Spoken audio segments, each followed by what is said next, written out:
Bonjour les graphes, ravi de vous retrouver pour cette nouvelle vidéo hebdomadaire, toujours consacrée aux différentes analyses, que ce soit les indices bien entendu, les actions et puis les différentes matières premières. Donc environnement un petit peu différent, j'espère que tout fonctionnera et donc d'ores et déjà n'hésitez pas à partager dans ces vidéos dans les commentaires les titres que vous suivez éventuellement. Vos avis également, puisque bon, je ne peux pas suivre tous les titres dans cette vidéo-là. Je le fais beaucoup plus évidemment dans l'Académie des Graphes où on rentre beaucoup plus dans le détail. Et après, voilà, je sais d'ores et déjà que dans la liste que j'ai présélectionnée, voilà, c'est toujours pareil. Il y a 3-4 titres qui auraient mérité d'y être, mais bon, je peux pas tout regarder. Donc on aura l'occasion de toute façon d'en reparler. Et puis sur mon site également, graphcobourse.fr, je vous partage mes différentes positions et puis aussi des positions que je suis, que je regarde. Après, c'est surtout la problématique de volume actuellement, on le voit. Malgré la hausse sur les marchés, on a quand même une sacrée défiance et cette hausse, elle est haïe, tout simplement. On voit en effet une certaine incompréhension de beaucoup d'opérateurs. Alors la réponse, c'est toujours la même, c'est une question d'horizon de placement. C'est-à-dire que vous pouvez très bien fondamentalement croire qu'en effet on est au bout du rouleau et que ça ne peut pas durer, très bien. Mais le marché, lui, il est toujours haussier jusqu'à preuve du contraire. Alors on peut croire que c'est irrationnel, on peut croire que ça ne peut pas durer. Mais ce qu'il faut, c'est d'un point de vue trading, d'un point de vue timing, tout simplement, c'est suivre le marché. Et pour le moment, le marché, il est haussier. Et ce qui nous a démontré, justement, ces dernières semaines, c'est qu'il avait encore les moyens de pouvoir être encore acheteur. Alors ce qui est assez intéressant justement, c'est qu'on le voit donc il y a 2 semaines quand on en avait parlé, on avait parlé de ce squeeze justement, le fait qu'on était revenu sur cette oblique ici et que donc on consolidait. Et moi j'étais resté quand même globalement positif tant qu'on tenait cette zone là. Derrière ce qui a lancé évidemment les rachats de VAD et puis la hausse, donc qui a démultiplié la hausse, c'est le dépassement de la moyenne mobile 50 et puis derrière le dépassement des 5430 points. Donc cette zone des 5430 points avec la zone des 5450 points, c'est notre zone tout simplement de support pour la suite. Tant qu'on va être au-dessus, ça reste aussi, ça reste positif. Donc en effet, on est monté bien haut, c'est-à-dire qu'une nouvelle fois, on a gagné quasiment près de 500 points, très rapidement. Donc que l'on ait une reprise de souffle, comme on le voit avec ce chandelier, avec une belle mèche haute, qui ne se fait pas n'importe où d'ailleurs.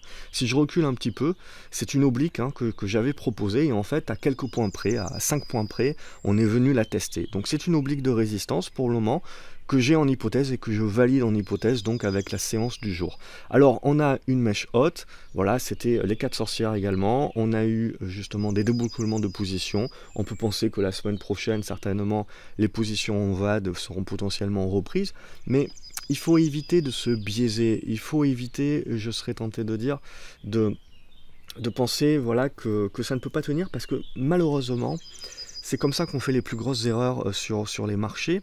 Et alors on peut très bien finir par avoir raison, bien entendu, dans quelques semaines, quelques mois. Et la problématique, c'est qu'on ne gagnera pas d'argent, on en perdra justement à avoir anticipé. Donc il ne sert à rien d'anticiper. On peut avoir des convictions fondamentales, graphiques, ce que l'on veut, mais on ne peut pas avoir de certitudes. Si vous avez des certitudes, malheureusement, vous allez vous brûler les doigts bien plus de fois que finalement vous aurez raison dans le bon timing. Donc le timing, c'est vraiment la clé. Et en l'occurrence, là, il n'y a pas de timing. Donc pour moi, tant qu'on est au-dessus des 5430 points, 5450 points, on peut dire ce que l'on veut sur les fondamentaux. En effet, on peut rester sceptique. Mais graphiquement parlant, ça reste positif. Donc, après, en termes de résistance, on est sur les 5590, 5600 points. C'est un niveau de résistance, mais pour le moment, on ne peut absolument pas dire que c'est le point haut. Donc, pour moi, là, c'est intéressant. On trouve un niveau de résistance, on a un niveau de support, on va naviguer entre les deux. Donc, on va construire. Et pour moi, c'est ça qui est le plus important, c'est la construction et de toujours observer justement la construction. Moi, ce que je vois, c'est qu'on est quand même sur quelque chose de positif. Ce que je vois également, c'est qu'on est essentiellement sur des grosses caps. Les petites caps ne réagissent pas vraiment et on voit justement que l'appétit pour le risque a quand même déserté pas mal.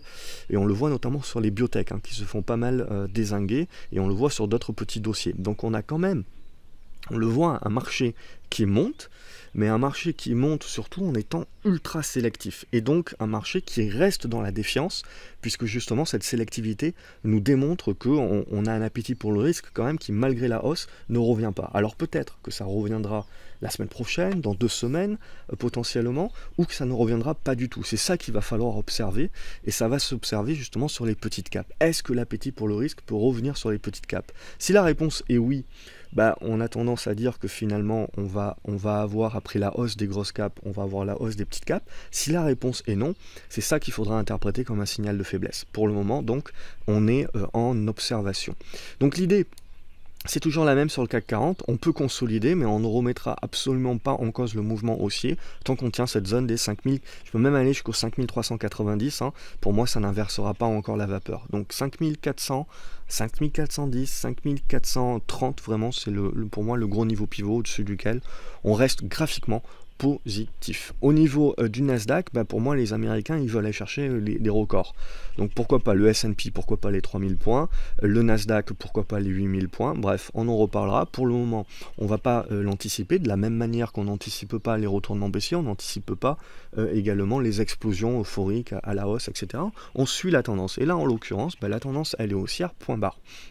Donc on suit. Au niveau du Nasdaq, pour moi, le niveau pivot, il est sur ce niveau des 7590, 7600 points. Tant qu'on est au-dessus, on reste positif, éventuellement on viendra consolider dessus, et c'est cette consolidation qu'il faudra observer, si on rebondit bien dessus ou si on perce comme dans du beurre. Et là, évidemment, c'est également un signal, c'est-à-dire que si les niveaux de résistance qu'on a mis un moment à travailler finalement, et qui servent maintenant de support, sont retraversés, traversés très facilement, bien évidemment que ça sera un signal de faiblesse également. Donc c'est ça aussi qu'on va observer clairement. Si on regarde au niveau du Brent, Trump est en train de faire mumuse maintenant à la guerre, donc ça aussi il faudra observer, mais l'idée c'est toujours la même chose, c'est-à-dire que on a rebondi, c'est ce qu'on s'était dit. Alors je sais plus si je l'avais dit dans l'académie ou dans cette vidéo du week-end, mais l'idée voilà, c'était donc que cette zone des 59 $ était la zone de support, elle a servi pour faire le rebond, et maintenant la zone de résistance elle est là, 65-66. Donc en gros on re-rentre, on a un support à 59, une résistance dans les 66-67, voilà, dans cette zone là, et au milieu c'est neutre, et donc on va construire. Et donc c'est cette construction là qui va vraiment nous intéresser. On casse la construction derrière par le haut, on valide le renouveau haussier, la relance haussière sur le pétrole, potentiellement ça sera lié à l'Iran, ou alors on recasse par le bas, et là en effet on reprend une forme de détente. Et Trump, on peut lui dire ce qu'on veut, mais il faut quand même lui donner le mérite qu'il est devenu indispensable aujourd'hui, et tout tourne autour de lui. C'est quand même impressionnant. Moi c'est quand même quelque chose qui m'impressionne, parce que j'avais jamais vu ça. Donc il faut quand même, et quelque part c'est quelque chose qui fait peur aussi, parce que quand finalement vous avez qu'un seul catalyseur qui fait la pluie et le beau temps, bien évidemment que ça rend les choses très compliquées d'un point de vue trading. Alors après, heureusement, je serais tenté de dire, graphiquement, on reste, alors je me fais attaquer par une nuée de moustiques, on reste quand même dans des configurations qui sont saines, qui sont pures, qui sont bien travaillées. Donc ça c'est pour moi ce qui est le plus important. Donc au niveau de l'or, on a la même idée, donc une explosion exponentielle de l'or dorénavant. Donc les 1360, 1370, qui était la grosse résistance qui avait été vue ces dernières semaines par tout le monde, elle explose en éclats. Donc là, ce qui va être très intéressant maintenant, c'est la consolidation, et de voir que les niveaux de résistance deviennent des niveaux de soutien. Donc là, bien évidemment, que le pari minière, or et argent, là, fonctionne à plein. Donc notamment j'avais bien surpondéré.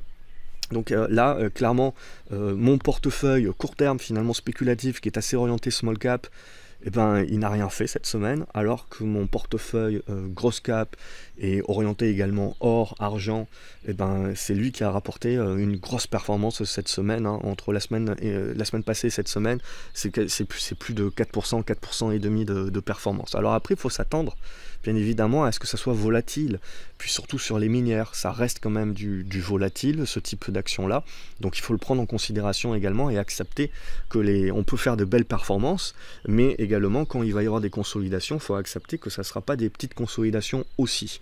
Donc voilà, pour l'or, il n'y a rien à dire, c'est haussier point barre. Ce qui sera intéressant de voir, c'est cette zone maintenant, 1340 $, 1360, 70, qui va devenir support. Donc dans la consolidation, là aussi, ça sera intéressant de voir la force de la consolidation, la tenue des soutiens.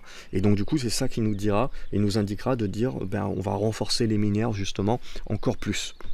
Et au niveau de l'euro-dollar, voilà, on a reçu 5 sur 5, hein, je serais tenté de dire, entre Powell et Draghi. Donc on va un petit peu continuer de se batailler sur la parité euro-dollar, parce que bien évidemment, elle est très importante pour la suite.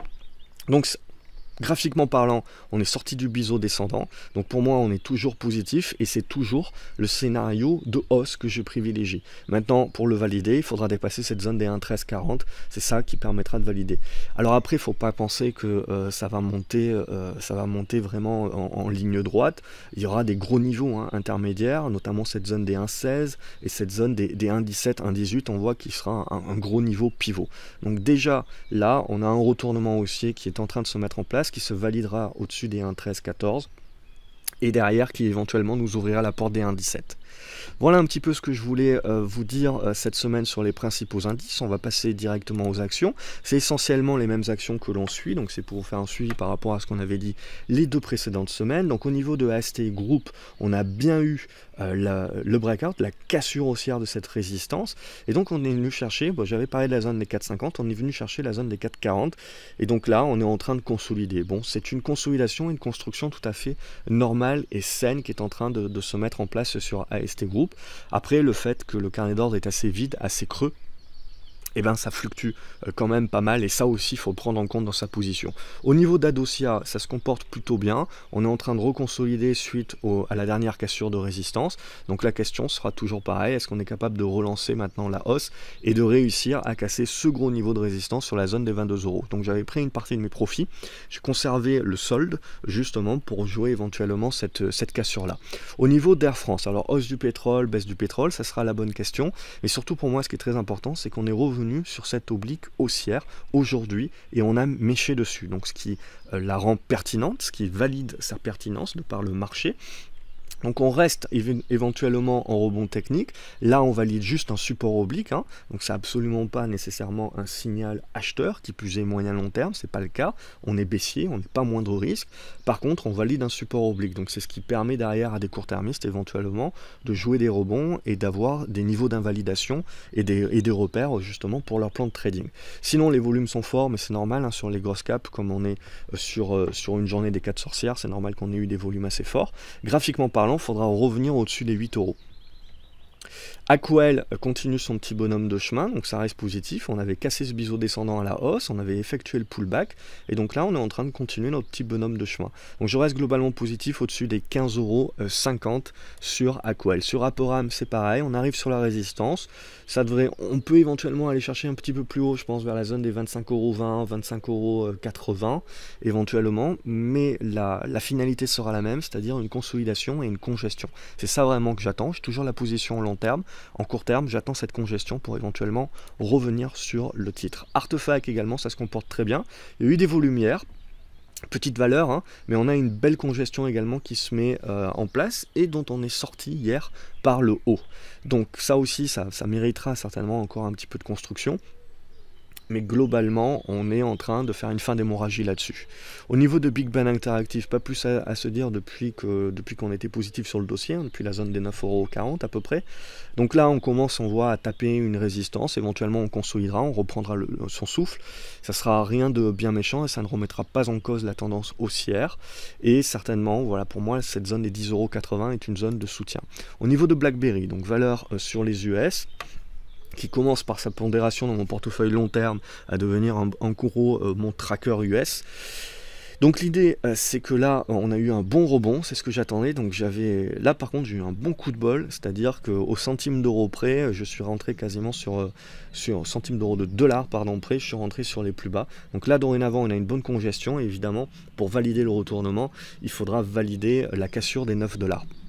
Donc là, à observer dans cette congestion neutre.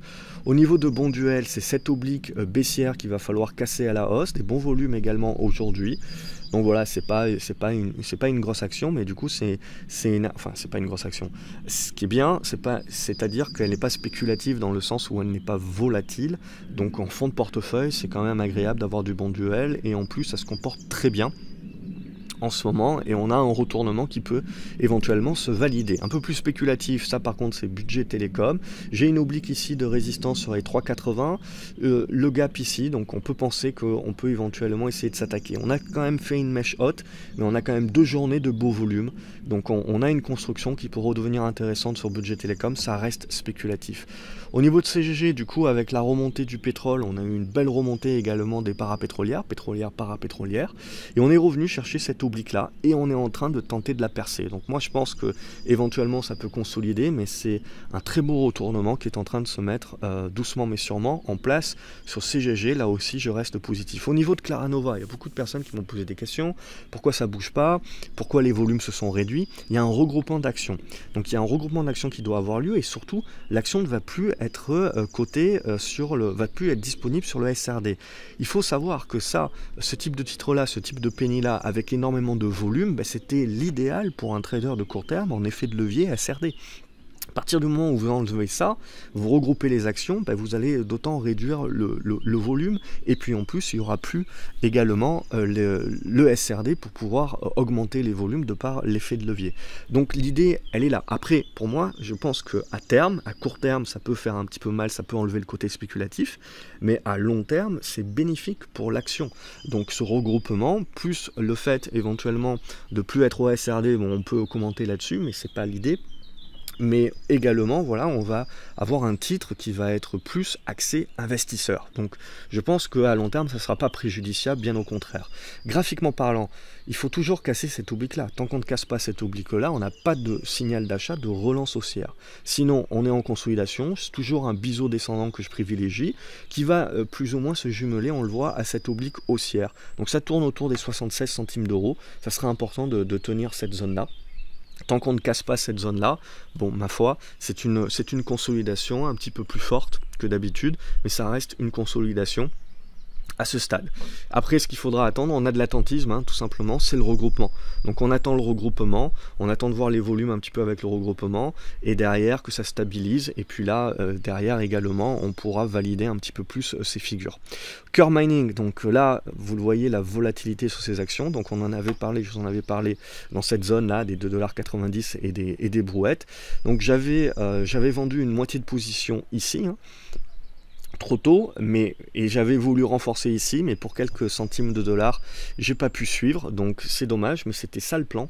Et il faut savoir qu'un plan, voilà, parfois ça se déroulera pas comme vous voulez exactement, et puis à quelques centimes d'euros près, voilà, le plan parfait ça aurait été celui-là, ça aurait été de prendre une moitié de position là, parce qu'on sait pas que ça va faire ça à l'avenir, derrière de reaccumuler ici, et derrière éventuellement de commencer maintenant à réduire la position.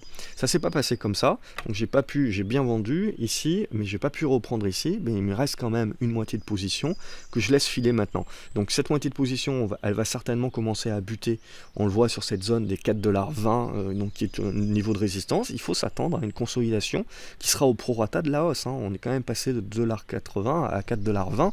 Donc voilà, il faut également réfléchir en termes de proportionnalité et donc accepter qu'il y aura un retracement qui sera proportionnel par rapport à la hausse que vous avez connue. Donc il faut avoir la capacité mentale, émotionnelle, de pouvoir résister derrière à une valeur qui va consolider de 10, 15%, peut-être 20%.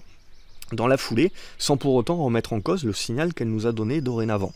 Donc cette moitié de position à moi, maintenant mon plan c'est de conserver. Et derrière, selon la construction, selon la consolidation, de reaccumuler la valeur, puisque là je suis sur du long terme et je suis sur de la position où c'est une sorte de couverture en étant axé sur une minière. Donc Curve Mining, ils font pas que de l'argent, ils font également de l'or. Donc j'ai clairement plusieurs valeurs qui sont des différentes minières.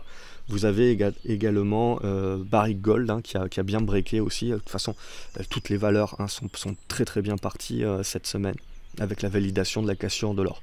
Au niveau de Crédit Agricole, donc au niveau des banques. Alors on peut dire ce que l'on veut au niveau des banques. Il y a eu l'épisode Natixis, on le verra. Aujourd'hui, elles sont valorisées sur le scénario du pire. clairement. Il n'y a que Crédit Agricole, on va dire, qui sort un petit peu la tête de l'eau, qui est graphiquement un petit peu plus joli que les autres. Mais aujourd'hui, on est en train de valoriser une grosse destruction de valeur sur les banques. Alors la question n'est pas de savoir si ça sera avéré ou pas, c'est que le marché il anticipe. Et la vraie question c'est de savoir est-ce que le marché anticipe vraiment le pire et est-ce que le pire est vraiment probable ou est-ce que le marché anticipe le pire et ce scénario du pire il n'est pas probable on va dire sur ces prochaines semaines, ces prochains mois.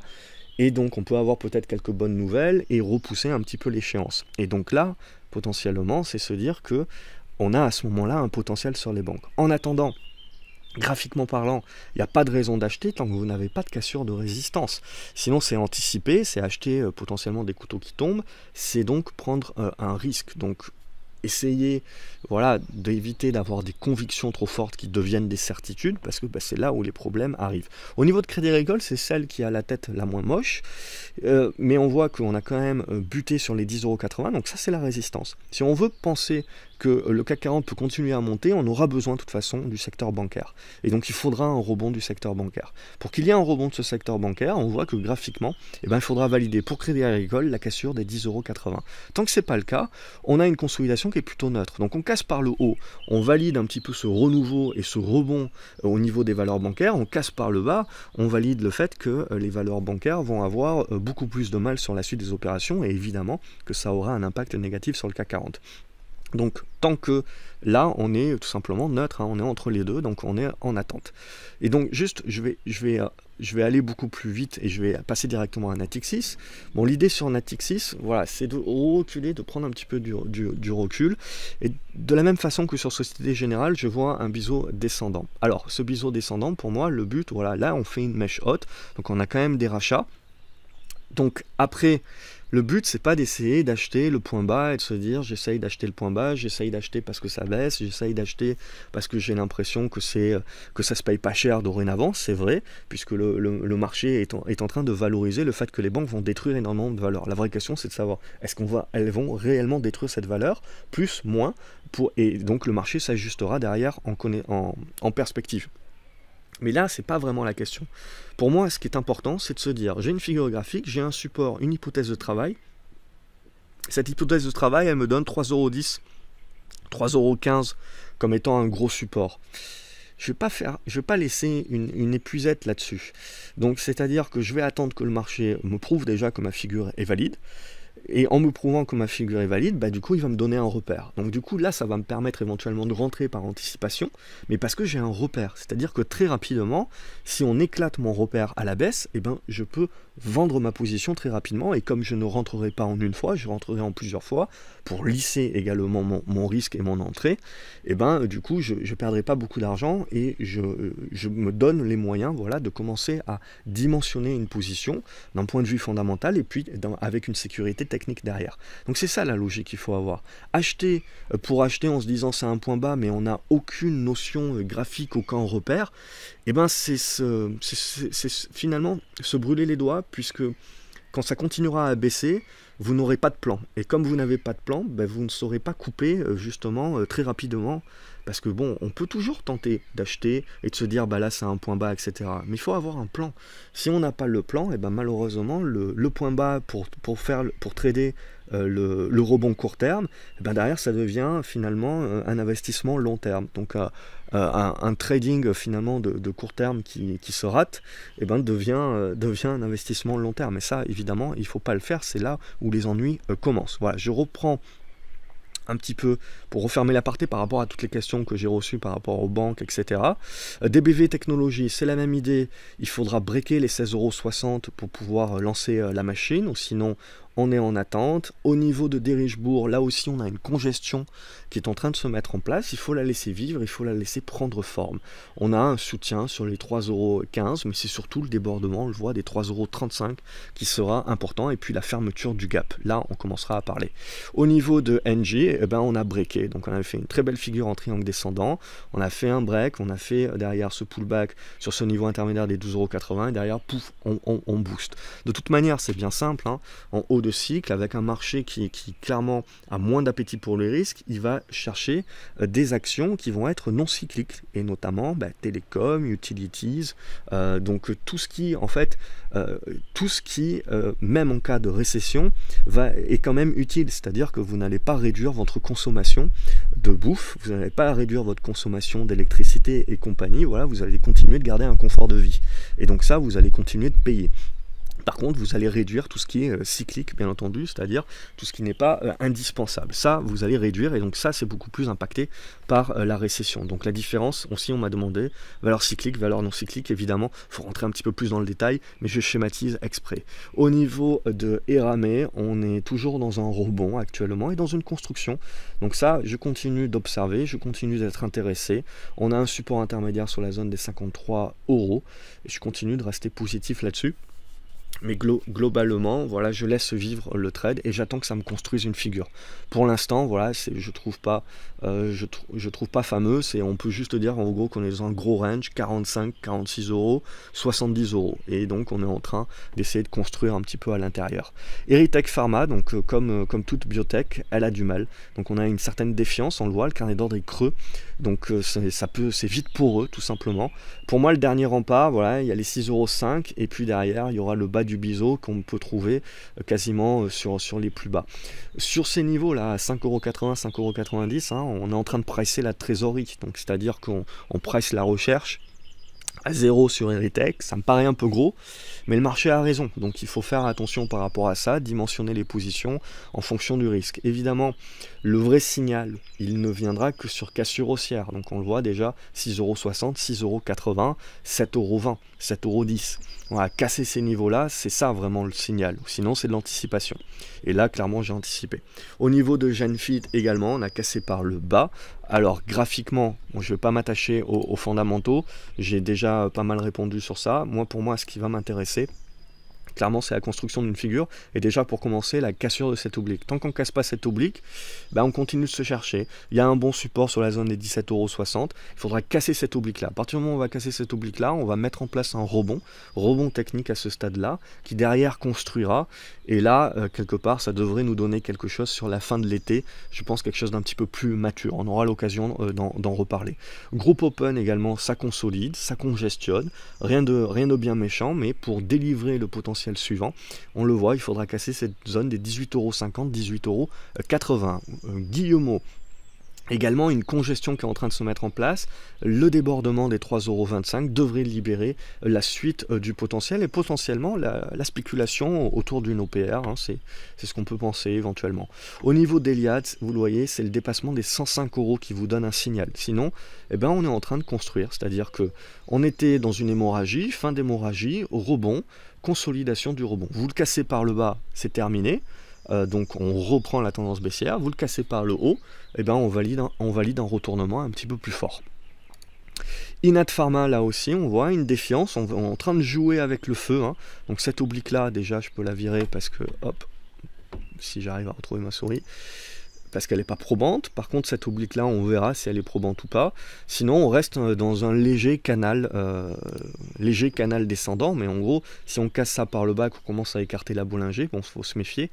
Les 5,20 € peuvent potentiellement être un appel du pied. Avant les 5,20 €, évidemment, c'est les 5,60 €, 5,55 € qui devront être cassés à la baisse. Sinon, on reste globalement plutôt neutre avec un biais baissier sur Inat Pharma. Pour le moment, c'est assez dégradé quand même.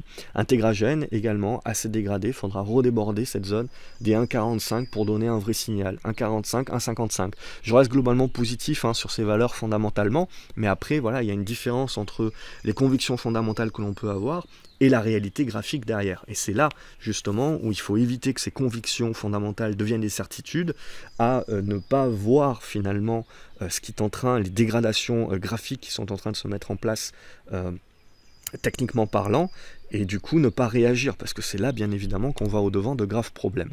Donc Jacquet Metal c'est bien remise, on casse ici une oblique baissière et on a une congestion, consolidation qui est en train de se mettre en place, donc ça je trouve ça très intéressant, et logiquement évidemment si on ne met pas un gros chandelier rouge qui va recasser tout ça à la baisse, qui serait un mauvais signal, eh ben on devrait pouvoir poursuivre l'ascension, et derrière le prochain gros niveau il est là, sur cette zone des 18,20 €, 18,40 €, ça faudra breaker, et si on arrive à breaker ça, ben on confirmera le mouvement.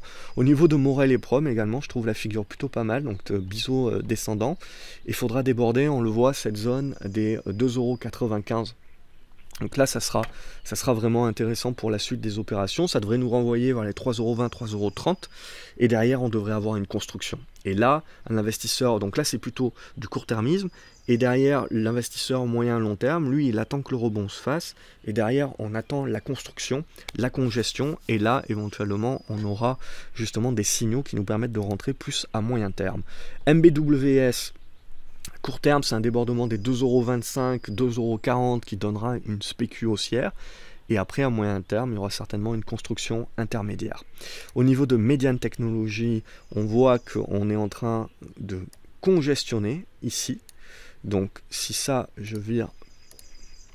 Donc, on le voit dans cette congestion ici, donc soit on casse par le bas, c'est terminé, on n'en parle plus, et on remet le scénario positif à plus tard, soit on arrive à casser par le haut, et là, à nouveau, les 1,50 € seront résistance, donc pour vraiment valider le retournement. Au niveau Nanobiotics, même type de figure, c'est cette zone des 10,10 €, 10,25 € qu'il faudra casser à la baisse, et après, il faudra confirmer avec la cassure des 10,60 €. Et là, on pourra commencer à parler de retournement sur Nanobiotics.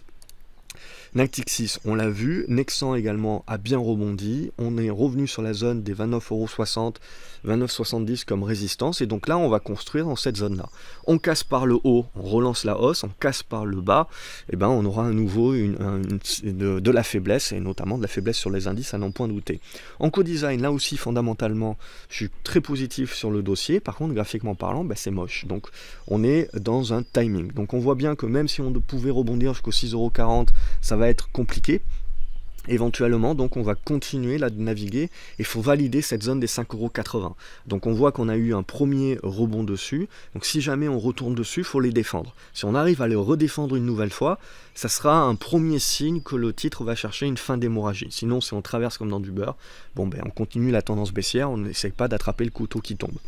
Au niveau d'Orange, on voit qu'on a un support sur les 13,80 € qui est plutôt bon. Au niveau d'Oxurion, je trouve que ça construit très bien, on s'en était parlé dans ce biseau descendant, donc premier break, congestion qui est en train de se mettre en place, donc à confirmer avec le dépassement des 3,95 €. Et là, on commencera à mettre quelque chose, un retournement aussi en place éventuellement. Farnext, c'est la même idée que tout ce que je vous ai dit. Donc tout le monde me dit est-ce qu'il faut acheter Farnext, etc. J'ai pris une première position, mais je suis en accumulation. Donc je suis en stratégie d'accumulation parce que j'essaye pas de deviner le point bas. J'ai une idée bien évidemment du point bas, mais je ne sais pas si le marché va vraiment le confirmer. Donc j'ai mes repères. Donc mon repère actuellement, il est là, sur la zone des 1,10, des 11,10, 11,20. Et derrière, aujourd'hui, ça a été les 11,35 qui ont servi. Et graphiquement parlant, c'est la cassure de résistance qui va vraiment nous donner finalement le retournement sur Farnext. Et ça viendra de la cassure des 13,25 €, 13,30 € dans un premier temps. Après, il y a d'autres résistances sur la zone des 14,20 €, 14,30 €. Sinon, à court terme, c'est baissier, point barre. Donc là, on a trouvé un premier zone de support. Peut-être que la semaine prochaine, on ira chercher les 11,20. Si on commence à bien faire des mèches basses là-dessus, c'est le marché qui nous confirme que ce support, il tient. Donc on peut commencer éventuellement à reaccumuler par anticipation. Mais derrière, c'est la cassure de résistance qui va surtout nous déclencher le vrai signal moins de risque. Pierre et Vacances, là aussi, le vrai signal moins de risque, il est sur la cassure de cette oblique baissière. Je pense qu'on se l'est dit suffisamment de fois. Donc 17 €, 16,90 €. Tant qu'on ne casse pas ça à la baisse, il n'y a pas d'intérêt. En plus, il n'y a vraiment pas de volume sur ce titre, donc je reste plutôt méfiant. Gazprom, toujours positif. Alors, à un moment donné, bien évidemment, ça va consolider, ça va souffler, c'est très important. Si j'avais une position plus importante, j'aurais pris mes profits. Je commencerai à prendre un tiers, moitié de profit. Là, ma position n'est pas vraiment importante, c'est du long terme. Je conserve et puis je verrai comment ça va consolider, comment ça va construire pour pouvoir accumuler ma position éventuellement. Poxel, biseau descendant, tant qu'on ne casse pas par le haut, on n'a pas de signal. Donc là aussi, maintenant, ma position est complète, ma position par anticipation est complète. Donc maintenant, j'attends j'attends la cassure. Sur cassure, j'accumulerai la position. Tant qu'il n'y a pas de cassure, j'accumule pas. Prodways, là on est en train d'arriver sur une zone de résistance. Ce qui va beaucoup m'intéresser, c'est la construction. Et du coup, prendre une position sur la construction et sur la congestion qui va s'en suivre. Très positif. Au niveau de Quantum, c'est le débordement des 5,30 € qui va lâcher les chevaux. Après, il y aura toujours ce débordement des 6,10 €, 6,20 €. Mais clairement, premier débordement des 5,30 €, ça devrait rameuter. Au niveau de Sanofi, c'est positif. On le voit, la santé également, en non cyclique, ça marche toujours bien. Donc 76 €, 75,50 €, au-dessus de ce niveau-là, on reste positif. La tendance est haussière, la tendance est moins de risque. SES, beaucoup de questions là-dessus. On n'achète pas un couteau qui tombe. C'est-à-dire que moi, j'avais cette oblique-là. On voit qu'elle a bien fonctionné aujourd'hui. Éventuellement, on peut en tracer une autre. Donc on voit bien qu'en effet, on a une zone de soutien, 12,20 €, 12,40 €. Mais il ne faut pas anticiper, comme je vous l'ai montré. Donc là, vous pouvez avoir un rebond technique, mais est-ce que vraiment ça vaut le coup de se stresser, de prendre du temps, etc. pour jouer 2-3% de hausse? C'est la question que vous devez vous poser. Évidemment, pour un trader de très court terme, ça peut évidemment valoir le coup. Pour un investisseur, moi je pars du principe, on identifie la figure, on valide bien que le marché a bien identifié la même figure que nous, et donc à partir de ce moment-là, suivant la construction derrière, on va pouvoir avoir des convictions, des repères pour pouvoir rentrer avec justement un ratio gain-risque qui est à votre avantage. Donc on ne rentre pas complètement à l'aveugle. Supersonic Imagine, j'ai vendu. Alors là aussi, on m'a posé des questions. J'ai vendu alors que je peux apporter mes titres à 1,50 € éventuellement. Mais pourquoi? Parce que d'une part, je n'avais pas une grosse position. Donc 2 centimes d'euros, ça ne fait pas une grosse différence. Ça fait pas une grosse différence justement de profit. Deuxièmement, je ne pense pas qu'il y aura de surenchère sur cette OPA. Donc ça ne sert à rien, comme je l'avais fait sur Gemalto à l'époque, de conserver les titres pour pouvoir jouer la surenchère sur l'OPA. Et troisièmement, moi je trouve que c'est une bonne porte de sortie sur une medtech. Voilà, c'était quand même appréciable. Donc ça colle évidemment à mon plan et ça me permet de sortir encore mieux que ce que j'avais prévu de sortir, puisque ma sortie était prévue sur les 1,30 €.